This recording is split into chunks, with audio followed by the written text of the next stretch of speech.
early morning. Help!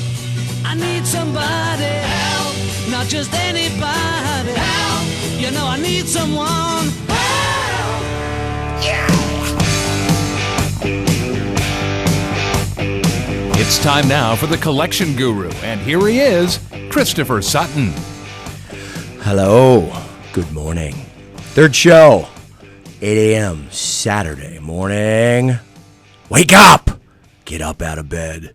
It's time for you to get up and listen to the Collection Guru. I am the Collection Guru.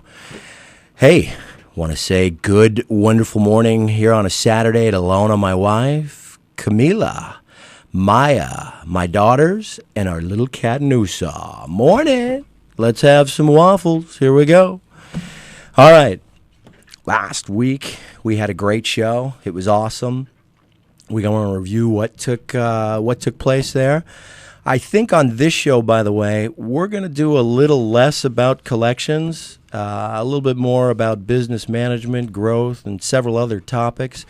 As it relates to your AR, we'll tie some of that in there. I'll certainly give the last 12 to 13 minutes. That segment, we're going to cover collections and the leverages that are available to a collection agency and why you want to use a collection service as a business owner, why it makes sense, and we'll definitely get into that. So don't worry, I'm not going to leave you without covering collections, although it may seem like that because of our in-studio guest today. So, all right, let's talk a little bit about what happened last week. Last week, we spoke to Martha, who runs a collection call center, and we went through what it takes to be a collection person inside a collection agency, the training that happens, the FDCPA guidelines and how that works, and how it affects the business owner when they're looking for a collection agency. You need to make sure that that collection agency is licensed in all of the states that require licensing. That varies from state to state. You want to make sure that there is an FDCPA test that's being given to anybody that's making collection calls on your behalf, your company, because not only can the collection agency be sued, but you can also for having chosen them to call on your collection accounts. It was a really good core collection show last week. We talked about the questions that or the responses that callers get when they are making outbound calls. Remember, the number one that came back was, I didn't know that I owed the money. I wasn't sure that I had anything to pay. Then, of course, the ever-present, I never got an invoice is really common. And those were some of the responses. That was an interesting segment that we did with Martha. And from there, we went to Mr. Mark Gorgistani of Fair Lending Group, and we talked about credit and how important credit is, and how just a couple derogs on your credit, derogatory marks, could dramatically change an interest rate for a home loan and several other things, how foreclosures are the number one derog that really could harm you, anywhere from 20 to 30 points off of your score. We talked about the average score of the nation being a little bit below 700. 680 is kind of in the good range. Anywhere above 700, you can get a great interest rate wherever you're buying a car or going to purchase a home or refinancing or things along those lines. We spoke in detail about that, and collection agency derogatory marks were number 2. So if you're going to go out and try and clear up your credit, it's really important that you get every single one off. But if you can get 2 or 3 or 4 of those derogatory marks off, that could really make a difference when you're talking about 20 or 30 points per derog. When you're applying for financing on a car, I can tell you very clearly, just had the opportunity to purchase a car with a buddy over the weekend, sat down, looked at the credit. The rating was about 680 or so, and then you look, inquiries can be a problem as well, which we didn't cover last week. People inquiring about your credit can hurt your credit and reduce your score. So when we're talking about credit scoring, we really want to get everyone or as many of those collection derogs off of your credit as possible. So it's going to be a great show this week because in our studio we have a surprise guest. And I'm not going to release that surprise guest until the break. So also I want to make sure that we get the numbers out there. That would be toll-free 888-877-4700. That's not to call in here on the radio show. That's to reach Coast to Coast Financial Solutions, the collection company here locally. We deal all the way across the country, but locally here we represent some of the great businesses out here. E.J. Harrison's been here for in excess of 50 years collecting your garbage. We work with them. We handle a number of other businesses I won't mention right now. But so again, Coast to Coast Financial Solutions, we're the unique company that does flat fee collections and percentage, saving you a tremendous amount of money on your collection needs. So, again, when we come back from the break, which is going to happen 1 minute from now, we are going to have an in-studio guest that, quite frankly, I don't think you're going to believe who's in the studio today on this lowly little collection guru show here on KVTA 1520. Thanks for tuning in this morning, and go get your coffee because when we come back, he's here. Someone owes your company money. Oh, yeah. The check's in the mail. Past due customers can wreak havoc with your cash flow and bottom line. To collect your money faster, contact Coast to Coast Financial Solutions for a free solution analysis. Call 888-877-4700. By calling today, you can reduce your write-offs, collection costs, and staffing expenses. You can increase debt recoveries, cash flow, and your bottom line profits. Only Coast to Coast Financial Solutions provides flat rate options with all critical collection leverages included, so don't wait. Chances are you've already waited too long. Save money and aggravation. Call Coast to Coast Financial Solutions of Thousand Oaks at 888-877-4700 to receive your free solution analysis and have your company's collection headaches handled. Coast to Coast Financial Solutions, helping you get your piece. 888-877-4700. Good morning. Wake up. It's the beginning of the show after the entrance of the show. This is the collection guru here on 1520 KVTA and a beautiful Saturday morning after a week of drizzles, downpour, complete pouring rain, and a really muddy golf course. All right. Our in-studio guest is a two-time Super Bowl champion. He was the MVP of his last Super Bowl.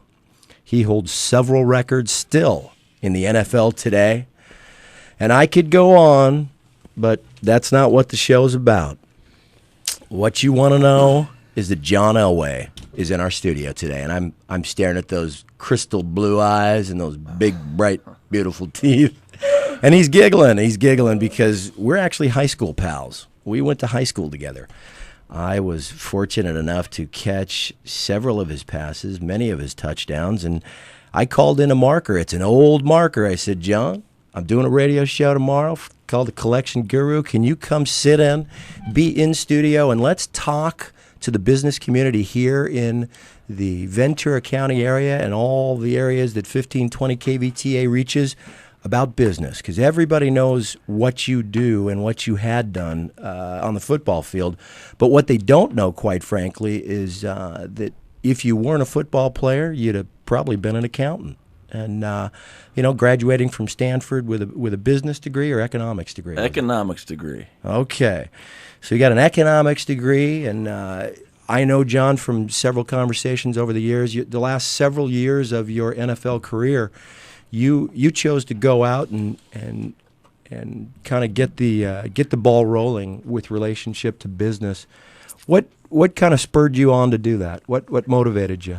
I think that as athletes, we all know that eventually our career is going to end, and I think that it's as long as we like, unless you're a golfer, which they can play golf forever. Whether you're a football, basketball, or baseball player, eventually it's going to end. And I think that what I didn't want to do is when I retired is just say, okay, at 38 years old when I retired, what am I going to do next? And so I think that I ventured into the business world in 1991, bought 3 dealerships. Actually, in 1989, got involved in a dealership and kind of learned the business. In 1991, bought 3 dealerships, and then.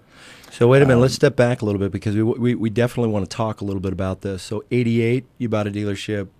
1989, I got involved. I got involved in a dealership because our owner of the Broncos, Pat Bolin, was getting involved in the dealership, and he asked me to get involved and do the marketing side of it and be involved in commercials and those type of things. And I said, yeah. So I got involved and learned the business that way. And then 2 years later, a couple stores became available, and so that's when I decided I'd get involved. And so I ended up, Mr. Pat did not go with me, and so I was the financial side of it and had an operator, and so we got together, bought a couple stores. And so then over the next 7-8 years, bought 4 more stores, and so I ended up with 6 stores by the time 1998, and really tried to, I've enjoyed the car business. I've actually got a car deal out in Ontario, California right now, which is a big Toyota store. John always Crown Toyota out there, and so back in the business. But in 98, sold out to AutoNation, and then frankly, I didn't plan on selling out, but it was a public company, and the multiples were too big, and so I had to sell them, and so I had a 5-year non-compete. Now I'm back in the business. So, but the reason I did that is because when I got done with football, I wanted to have something. I wanted to hit the ground running and didn't want to have to start brand new and start cold, and so kind of worked into that, and then AutoNation came in and offered me too much money for them, so I ended up that way anyway, even though I'd planned to hit the ground running. Can we talk about what's too much money?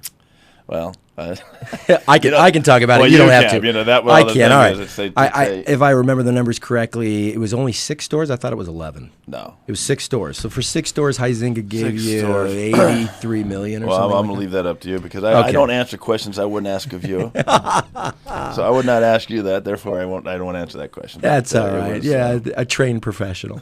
Anyway, he did really, really well. Is what he did, and really what I want to get to too, John, is I know from years ago you spent a couple of summers, maybe 3 summers, actually picking up the briefcase, walking into the dealership every single day, 5 days a week in the off season to learn the business, to understand how the mechanics, so to speak, of a dealership runs, which we'll get into a little bit later. That's kind of been your forte into what's happened with the other businesses that you now own and the preliminary work that you did way back then. Can you tell us why you did that and why it was important for you to go in and actually learn the business? Well, I think that's the only way that you really know what's going on is if you got to know the business. And I think that's part of the thing about a business is also being involved. It's not just, especially with me, having played football and then wanting to take the next step is when I did get done playing is have something to do. And so I wanted to be involved, wanted to learn it, and just did not want to put my money in there and tell them to go run with it. But I also wanted to be a part of it and know what was going on with the people, how the customers were being treated, and really being a part of it. And so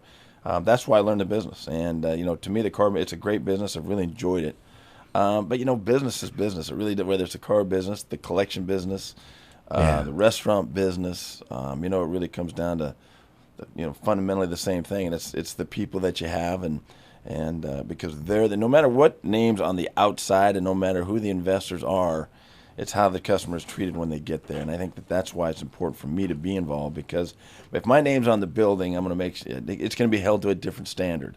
Right. At least that's the way I look at it, and I think that's why it's so important for me to know every business that I'm in and know that they're taken care of, because it's really my reputation that's on that building, and so it's important for me to make sure that the people are taken care of. And so many times you hear the whole thing: if you have 10 customers come in and 9 of them are happy, then they'll maybe tell one friend. If you have one customer that's unhappy, they're going to tell 10. So that's why it's so important to work hard and really be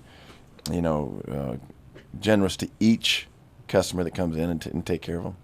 That's really such an awesome philosophy, John, and I respect and admire that. And at dinner last night, we chatted, at length about, running a business. My company, Coast to Coast Financial Solutions, has very similar philosophies to John when it comes to the customer, and we'll get into that a little bit later. John, tell us what's a good company. What makes up a good company? Because you've got several now, between the arena football team, a restaurant, the new dealership out in Ontario, Crown Toyota, and I'm sure there's 1 or 2 out there that you're a passive investor in that I don't really know about. That again, the fact that your money's there, you're still going to hold them to the same standard, whether your name's on it or not. You've got a track record now that certainly speaks for itself with regard to running a business, owning a company and holding them to a different standard, kind of like, not to segue your football career. So everything was at a different standard there. What makes a good company in your eyes for our business owners out here in the Ventura County area? And I think that's, everybody's got a different philosophy, and by no means have I been perfect and picked everything right and had every investment or every opportunity that I've been in work out perfectly. But obviously, I think with a philosophy of, as you asked me, what's a good, what is a good company? I think and to me, a good company is, the bottom line, puts the customer first, and I think that has the philosophy of the customers first. And no matter what you're selling, whether you're selling Toyotas or steaks or collections or whatever it is, or tickets to an arena, tickets to, you have to have a good product, and that's number one. You have the product, but then you have to have the support around that product to make sure that what you're selling is good, and then how it's sold, and how the bottom, as we talked about earlier, the bottom line is how that customer is treated. And really, I think that whether you're buying a business that is there or you're starting a business, the bottom line is the customer is your base, and you got to take you're trying to add. And I think as you add, the thing that we talked about last night, Chris, as you add customers, you can't forget about your base. You try to treat everybody the same, whether they're new, big, large, small, that everybody gets the same amount of attention, because that's what you're going to fall back on when times get tough. You're going to always have that base that's been there with you for a long, long time, and it may be hard to expand your business at that time, but you've taken care of the base in the past, and therefore they're going to be with you in the future. And I think that, to me, it's more important to build slowly, correctly, than it is to build big and fast and not build it, because that's when you're building it on sand rather than on concrete if you're not taking care of that base when you start building it. Yeah, I wholeheartedly agree. I mean, the philosophy at Coast to Coast Financial Solutions is quite clearly, if you call our office, we don't return the phone call the same day. We have to overnight a box of See's candy. So it really doesn't matter if you're big, small, new, 10 years, 3 years with us. It really, quite frankly, doesn't matter if you put the customer first. And as we also talked about last night, we talked about, the trickle-down theory. When you found a business like a restaurant, or you go into a car dealership that's been there a while, the thing that you need to do right away is set the foundation. Like you said, get the philosophy out there and make sure that it permeates throughout every single employee, so everyone that walks into your business feels that, understands it, and when you're not there, because you really can't be there all the time, that it's still being done when you're not there, not just when you are there. Right, and then the people that work for you have to believe in that philosophy. They have to have the same type of philosophy. I mean, that's how you develop a team. I mean, that's whether it be in football with the Broncos. When I play with the Broncos, the bottom line is, you can tell when guys aren't. If guys aren't happy, you're not going to get the best out of unhappy people. The only way that you get the best out of people is when people are happy, they enjoy what they're doing, and really believe in and feel a part of a team. I think we're all, as human beings, we all want to feel like we're a part of something, and whether it be a company, a football team, whatever it is, they want to feel a part of it. And I think that's why it's important as leaders in a company is to do the best you can to make them feel a part of it, and have them, and a lot of times they're going to have to do things they don't like to do, and they're not going to enjoy everything that they do when they come to work, but they got to be proud of where they're working and be feeling really. If they feel a part of that, then you're going to get the best out of them, because they're part of a team. And whether so many times with the Broncos, we had guys that were part of it, and we went to 5 Super Bowls. We only won 2 of them, but really had a lot of success there. But the years that we didn't have success was a lot of times we had guys that were selfish, and all they cared about is how much money they're making. And if you have that, then, sure, they're going to make a lot of money. Those guys are going to make it, but they're going to be unhappy. They're missing an opportunity, which the bottom line is, and especially in the NFL, is to win a Super Bowl, be Super Bowl champion. And it's not about making the money. Sure, it's great money, and it helps you in the future. But the true joy out of that comes with winning Super Bowls. And I'm sure it's the same thing with your company, Chris, or my companies, and the fact that we want people to be fairly compensated, but we want them to want to come to work. And the true joy of how they're going to feel good about themselves is coming to work day in and day out and really feeling part of something and being compensated, but also being a part of a team. Absolutely. So basically there's no I in team. There's no Terrell Owens. Well, and I think that you saw what Terrell Owens did to a team that was in the Super Bowl, and then the 3 previous years of that lost an AFC Championship game or NFC Championship game. So, he's just a glaring example of what happens. So, over and over and over, not only in the NFL but throughout the business world, is you have people Yeah. like that they think about, all they worried about is themselves, and end up pulling a team, wrecking a team. Yeah, and in chemistry, everybody knows it. We talk about momentum, chemistry, all those things that you can put a Michael Jordan and surround him by a bunch of great guys, or you can have a team like the Lakers had a few years back with literally an all-star lineup, and it didn't matter that Phil Jackson was there. If everybody's looking at me, there's just no way to get through the games. Right. You just can't get it. It doesn't matter how good a chief you are. If Yeah. you got a bunch of individuals and that's all they're worried about, and that's why it's so important. And there's going to be a lot of people. You got to be able to let people that don't believe it, that don't believe in what you're doing, or aren't buying into it. Yeah. A lot of times it's hard to let people go, but you got to, you have to do that and move on and really mold your company, which takes time, to where you get everybody that's on the same page. And to me, that's where you really enjoy the success of a successful company. Now it's probably, this is a rhetorical question for the most part, but how do you know when you got the right person? Basically, when they are doing all the things that you talked about, they like coming to work, they're interested, they're kind of taking an ownership role, those types of things. Is there anything else? I think I think when they're talking about the company, and it's not what can you do for me, is when you have to ask them to maybe do something that's out of their, not necessarily in their job description, but you need them to a little help in some area, Right. and how they react to what they're doing something that's not necessarily in their job description tells you really tells you a lot what kind of person they are, whether they are a team guy, team person, or they're about them. And if they don't want to take that extra step for the company, then and you're going to be able to tell. And but to me, that's a sure sign right there. Having been having the arena football team in Colorado, that we're a small budget, with not many people, that really we have to have people do a lot of different things. Yeah, a lot of hats. Wear a lot of different hats, and we try to do the best we can to give everybody a job description. But because we're small, we have to ask people to do a lot of other things. And so, to me, I can tell you what kind of person somebody is right away when they're asked to do something that's not necessarily right in their job description, or something that they may not want to do, and how they react to it. And so, the Crush, for example, are a prime example of, really finding some people that are part of the team, and whether they're a team person or an eye person. Is it hard when you realize that a person isn't the right person to let them go? It's always hard. I think that because there's a lot of, there's nice people that care about themselves, that are eye people, but I think that's where it comes down to the difference between business and the personal side, is the fact that you got to do what's best for the business. And and I think that it's always difficult letting somebody go, unless there's somebody that you just don't like. But that doesn't happen very often. You wouldn't have hired them in the first place if there wasn't some kind of connection there. So that's always the hard part, but that's also business. It's interesting because I've always kind of subscribed to the philosophy, and when I bought out my business partner a little over a year and a half ago, I just pretty much said that nobody had ever been fired from our company, and nobody ever will be fired, because bottom line is, like I said, there's job descriptions, there's a bunch of people running around taking ownership, and if you're let go from a company, you ultimately made that decision. The owner didn't.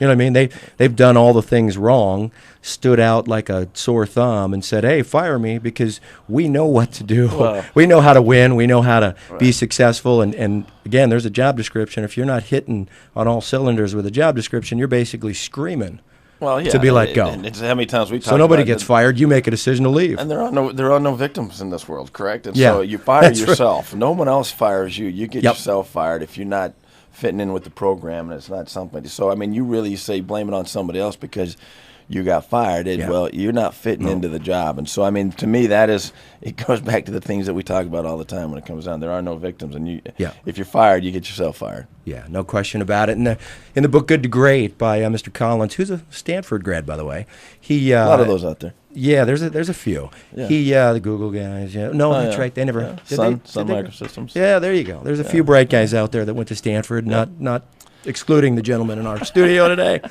But anyway, I read the book and I got a really interesting perspective from him with regard to kind of the 3 or 4. There might have been 4 or 5 points, but the ones that I remembered here, kind of putting the notes together, was that the owner is sending the wrong message to the person who's in the business that they're doing okay if you keep somebody who's not doing all the right things.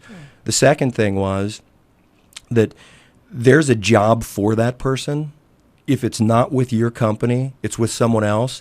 So you're kind of doing them a disservice by keeping them at your business when they're not succeeding. And then the worst one of all for me, because when we talk about, culture and momentum and different things like that, is the message that you send to the rest of your employees by keeping that person who's not doing the things that you need done in that position, is that it's okay.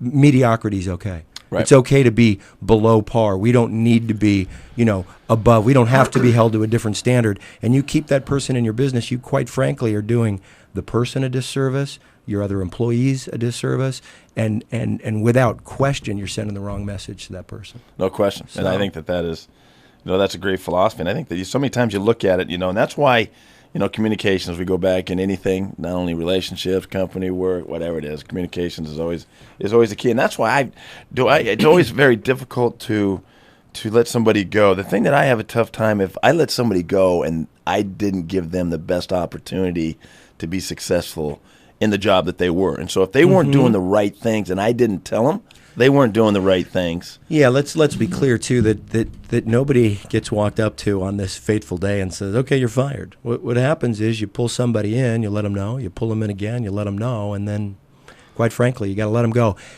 Unless you're in a really sticky situation, this person represents a segment of your business that, quite frankly, one, there isn't a replacement out there, and you can't replace that person. And really all you can do is kind of communicate to them on an ongoing basis. Hey, look, you're slipping. Hey, look, you're slipping. Hey, look, you got to pick up until that person becomes available to replace that person. That's the not fun business situation. That's the people management business. That's a lot of times isn't always, in some situations, is not always a lot of fun. But there's no question when somebody is good at what they do, and has some leverage within the company, that can develop problems, and hopefully you keep your hands around it. Yeah, big time.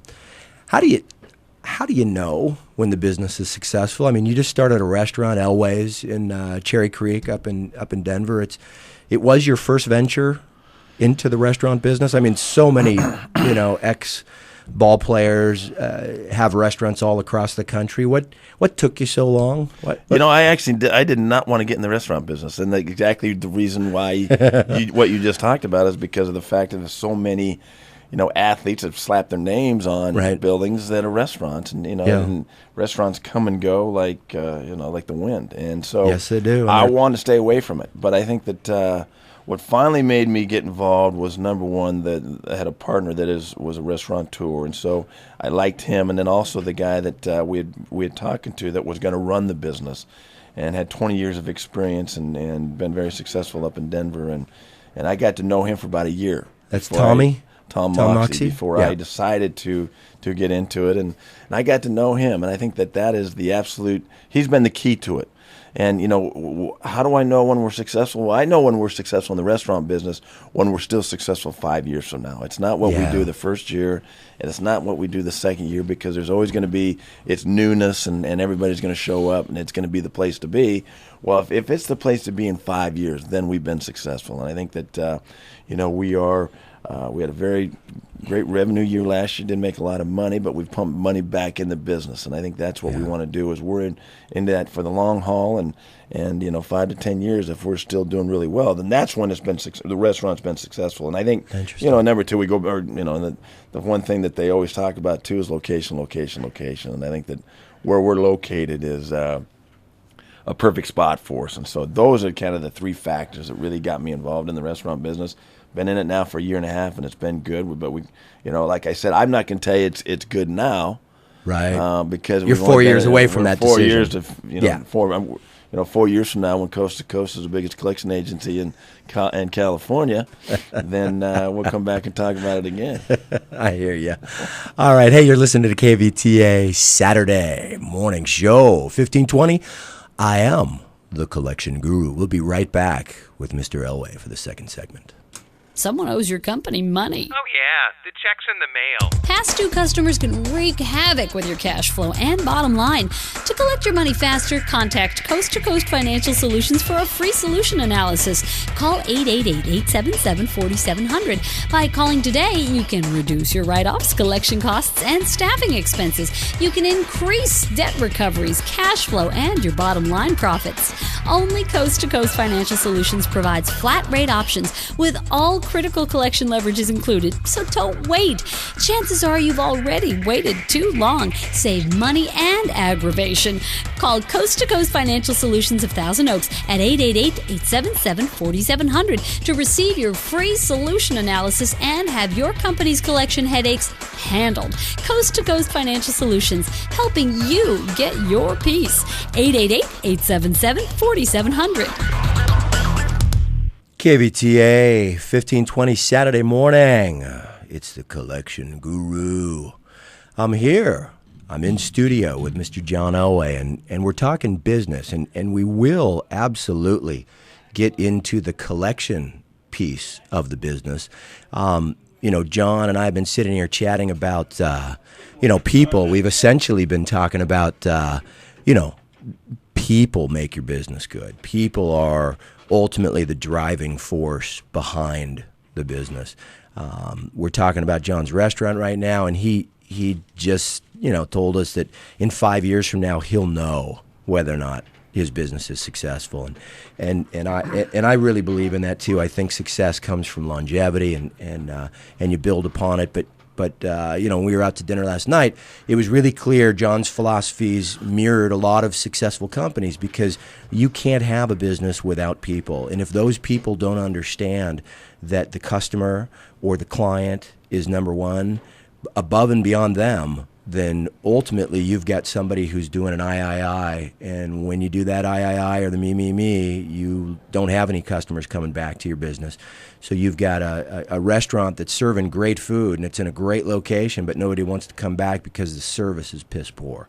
And so the people that John surrounded himself also have to hold themselves to the same standard that John does. And one of the other things, John, that we talked about last night was, as a chief, so to speak, working with Indians, individuals look forward to having somebody that they can follow, and then the other thing that we talked about, which I think is critical for really any business owner, and whether it's in the collection world, your outbound calling center, or whatever it is, you have to be willing at some point, maybe it's early on, to kind of do the things that they're doing, or you've done the things that you're asking them to do, or you wouldn't ask them to do anything that you wouldn't do. Correct, and I think that's critical. No question. I think that there's different personalities. There's chiefs and there's Indians. I mean, some people want to be leaders, and some people want to be led. And so I think that the bottom line is to create that and understand that the respect comes from leadership, and leadership is not given; it's earned. And I think that expand on that a little bit, because you hear that term a lot. How do you earn leadership? I think that and the example I look at is when I played. I mean, I was in the weight room as much as anybody else was in the weight room, and I was running the sprints and doing everything that anybody else would not do. And I mean, a lot of times you see guys that they have the star on their head, and so they they kind of put themselves above everybody. And to me, that is right. As long as especially part of a team. I was no more important than the left tackle or the wide receiver on the football team. I just got more attention because I was the quarterback, and so I kept myself at that level and realized that I was just as important in that wide receiver or that offensive lineman, because if in 11 guys we're all going the same direction, and I can throw 10 guys can do their job perfect. I can make the perfect throw, and if the wide receiver can run the perfect route and can be wide open, and if he doesn't catch the ball, we're all in the same spot. And so, that's why it's, to me, it was so important just to be a part of it, and when it comes down to it, when it comes to, the tough times in the game, knowing that, you're going to get the best out of me, I want the best out of you, and if we do that, then we got a chance to be successful. So and I think that philosophy would really permeate down through the ranks, to the guy who's washing the dishes at your restaurant, to the busboy, to the waitress, to the what do you call the gal that seats people?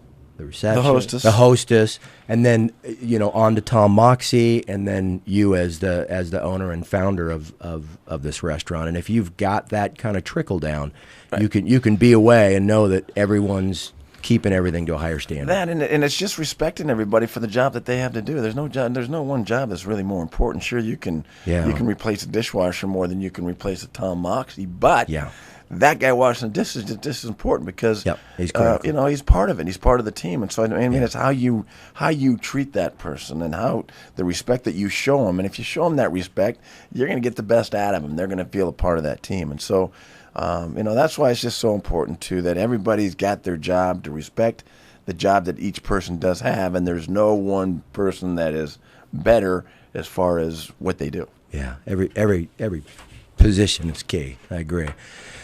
Well, now let's talk about a couple, or let's talk about the other new business venture that you took on a few years ago. Your football team, the Colorado Crush.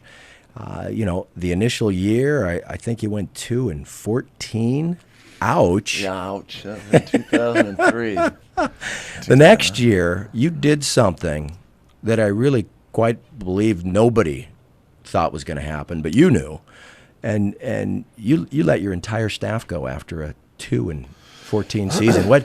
It really kind of goes back to the Good to Great book, and there was obviously a lot of people who really didn't understand how arena football worked, and because it's a different animal, and you had an understanding of that because you wouldn't have gotten into the business unless you did, and quite frankly, you had the wrong people, and you made a lot of tough decisions from the top down, and then to go and find a bunch of new guys to fill those spots and have the success that you had the following year to 11-5 is just unbelievable. And then the year after that, this past year, to be the Arena Bowl champ. When are you going to own an NFL team? We got to get you. We need one here in LA. Can you? I know. Yeah, I'd like to. I wish I had $1 billion. I'd bring one here. But tell us about that. Tell us about the from where you go from 2-14, John, and that's pretty much, I guess, what would be expected, but not from you, not the standard that you hold yourself to. What was that year like? Well, I think that, we got back and got the franchise in Colorado in 2002, and so I really got involved. I was the first employee, and the CEO and the president hired everybody from that point on, and I think that, that first year we had a very successful year. It was something that was new in Denver, as we talked about the restaurant and things that how do you determine when you're a successful business. Yeah. And we were doing great. The first year we did great at the gate, but we were 2-14, so obviously the following year the bottom dropped out of that, and so our season tickets dropped in half. And but that was a hard thing. I just knew that it was, once I got into it and found out what arena football was all about, it is a different game than the NFL or the outdoor game. It's still run, catch, and block, but the rules are a little bit different. So obviously there's a lot more scoring, and so when it is, and you figure out the differences between the outdoor game and the arena football game, I found out after that first year going 2-14 that we really needed an arena guy, a guy that had been in arena football. Right. And I had hired a guy named Bob Beers, who was my dad's best friend. And actually we had talked about, when my dad was still alive, we had talked about putting this team together, and Dad was going to be involved, and then he passed away and a year before we got started. And so I'd committed to Bob. So I hired Bob, and we were 2-14. We had a couple heartbreakers early, but then it snowballed from that point on. But really at the end of that year, I determined that, it's just a different game. Bob was a good football coach, but he just didn't know the arena game. Yeah, he was an outdoor guy. He's an outdoor guy, and so I knew that at that point in time I had to find somebody within that had been in the game. And I was fortunate to find a guy that was at Indiana named Mike Daly, and been in the league for 14 years, been an assistant coach, had been a head coach in Indiana for about 8 years, and been to a couple semifinals, won one championship when they were still, before Indiana, they were in Indianapolis, they were in Albany. And so interviewed 3 different guys and decided to go with Mike, and it's he turned it around and did a great job. And there's 24 guys on the Arena Football League roster, and we probably kept 6 guys from the 2-14 team, and really kind of turned everybody over. And I think that was important, as you talked about, just change the attitude and start brand new. And Mike did just a tremendous job, really knew the game, and so he's really the reason that we were able to get it turned around.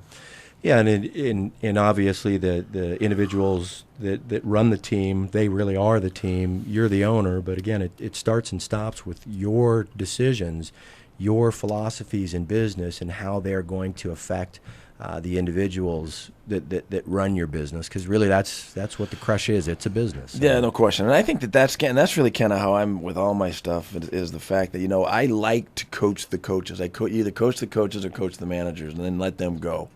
And give them my philosophy, give them my ideas. But they have got to be able to, they can't be worrying about looking over their shoulders about whether they're doing the right thing or the wrong thing. You got to give them the best advice and then give them some rope and let them go and give them a chance to be successful or not successful. But because if you're not going to be there every day, then you got to trust in them that they are there every day and they're going to make it happen and trust that you've hired the right people and they have the right philosophy that you still have and are going to make the company successful. And so I've been very fortunate in hiring great people at the in the management side of things and just like to be involved. And with the football team, I love, I'm involved. I was involved in the whole business. I'm more involved on the football side now and the personnel side because that's kind of migrated what I liked. And I like that football side. And so I've had a lot of discussions with the staff and given my philosophies. And, it's fun to talk football, and that's how you grow. It's whether it be talking collections with somebody else that's in your business and talking about it. That's how you improve and get better. Excellent.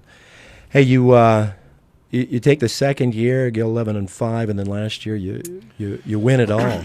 Where do you go from here?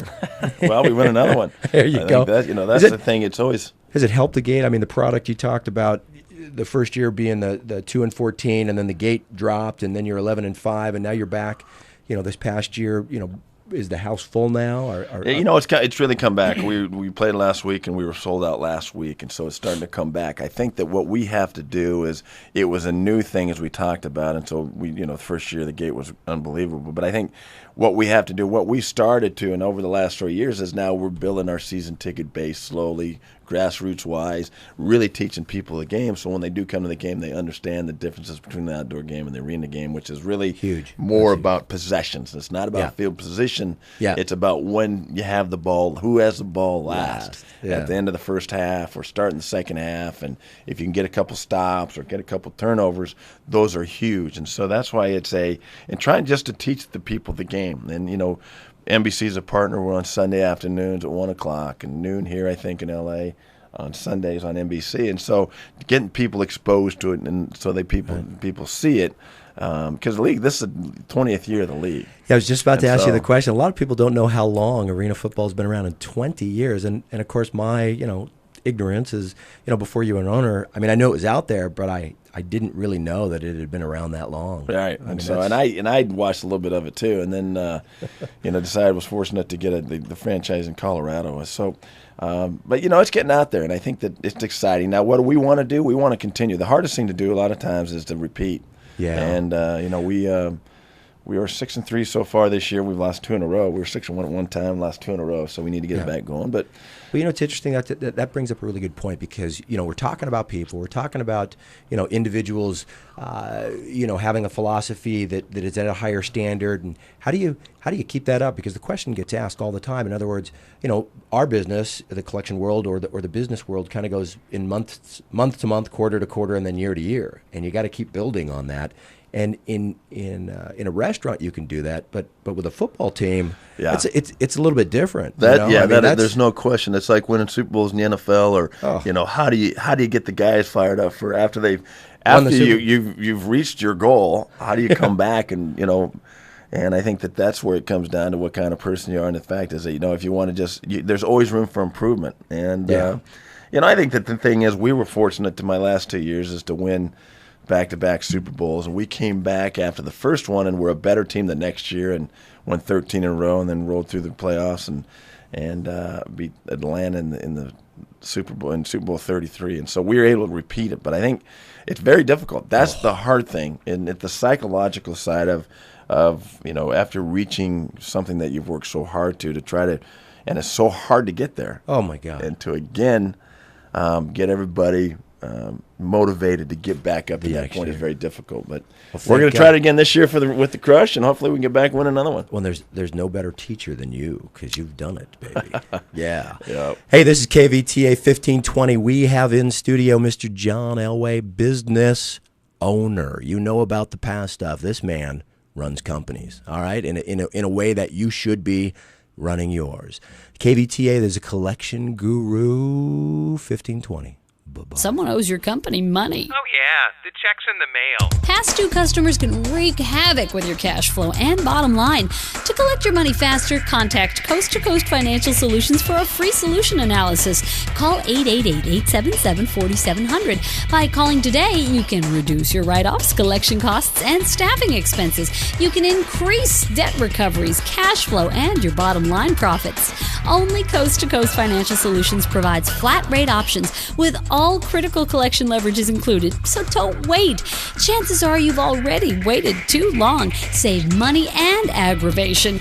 Call Coast to Coast Financial Solutions of Thousand Oaks at 888-877-4700 to receive your free solution analysis and have your company's collection headaches handled. Coast to Coast Financial Solutions, helping you get your piece.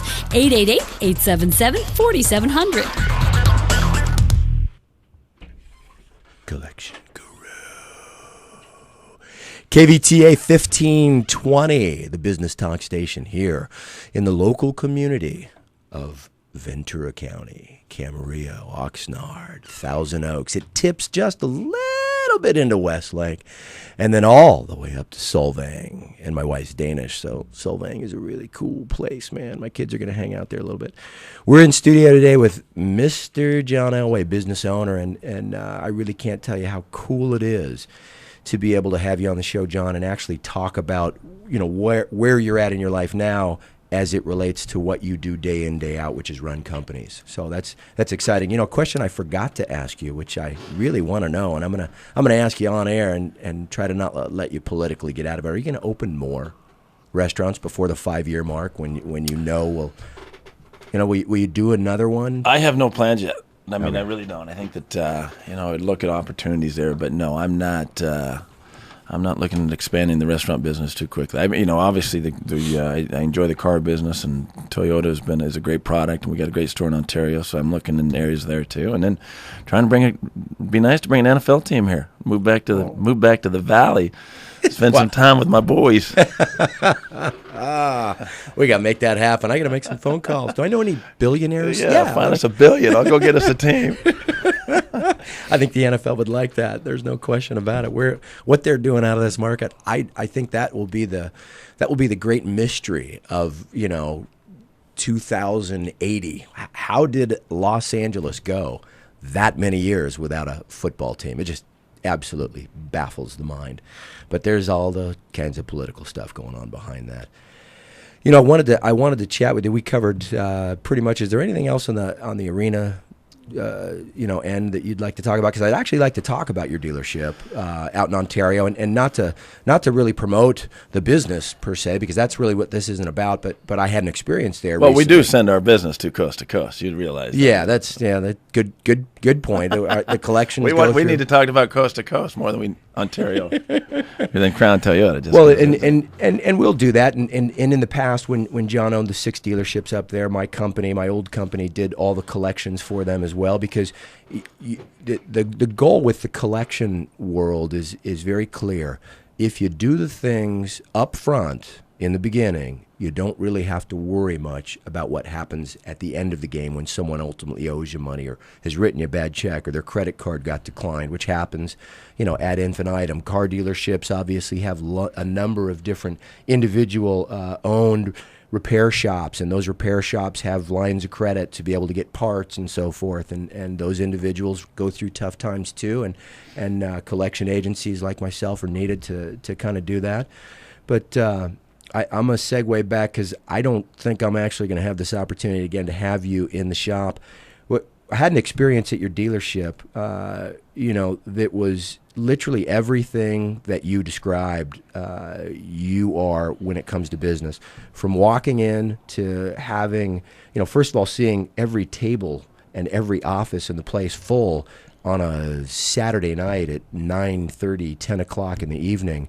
But we had called ahead, talked to a gentleman by the name of LP, Albert, your manager, took care of us.